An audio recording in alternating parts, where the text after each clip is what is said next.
Hello guys, আমার চ্যানেলে আপনাদের সকলকে স্বাগত। আজ আমি আপনাদের সাথে দেশি রুই মাছের ঝোলের একটি রেসিপি শেয়ার করব। তার জন্য আমরা ফার্স্টে মাছটিকে ভালো করে ধুয়ে নুন হলুদ মাখিয়ে রেখে নিলাম। তারপরে গরম তেলে মাছটিকে ভেজে নিলাম।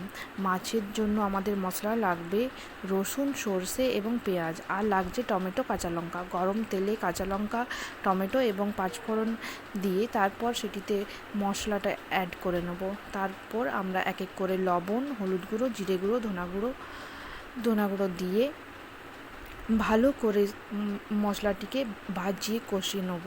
যতক্ষণ না মশলাটির থেকে তেল বেরোচ্ছে ততক্ষণ আমাদেরকে মশলাটি ভালো করে কষিয়ে নিতে হবে। তারপর সেটিতে জল অ্যাড করব। জল অ্যাড করার পর আমরা তার উপর ধনেপাতা কুচি অ্যাড করলাম। বাস, ওই ঝোলে এক ফুট এলেই আমরা তার ভেতরে এক এক করে মাছগুলি ছেড়ে দেব।